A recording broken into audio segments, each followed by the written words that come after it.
of the Instant Pot Duo Plus. Brand new to Instant Pot. Cooked a couple things in here, figured it out pretty quickly. So basically we have a pot that goes inside. Never put water in here without the pot, says a friend of mine. Actually, I did it once, and believe it or not, the pot worked again within 24 hours. So inside the pot, we put a cup of water, and in here I've got a roast beef with some seasoning on it, okay?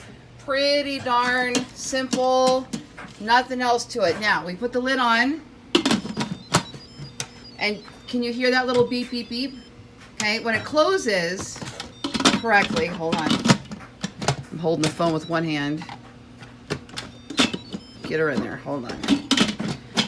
The cool thing is you're really not gonna mess this up because if the lid isn't on right, it's not gonna start. Okay, there we go. You'll feel it lock in there. And then once you turn this little venting thing, if it's over here, that means the steam's gonna come out.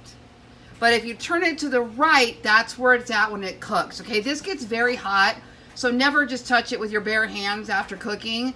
But when you want the Instant Pot to be done, you can turn this to the left, it'll de-steam, you're good to go. As long as it's closed, it's gonna keep doing its thing. But what happens is, after this cooks the roast, it actually just automatically sets onto warm, depressurizes itself. You can be gone, it doesn't matter. So it's very much like a crock pot after that point. All right, even though it's done, it'll keep it warm for you automatically. So I'm gonna turn this on now, so it's closed. All right, now I'm gonna turn this on and I'm gonna put it on meat. And see there, it automatically says 50 minutes, 50 minutes. If you don't want it that long, you don't need it that long.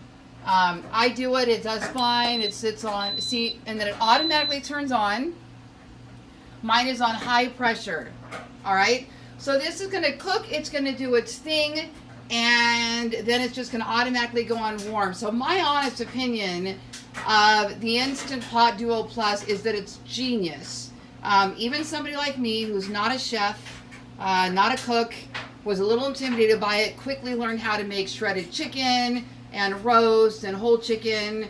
I haven't done much outside of that yet, but you can boil eggs, you can make desserts, you can make vegetables, all kinds of things.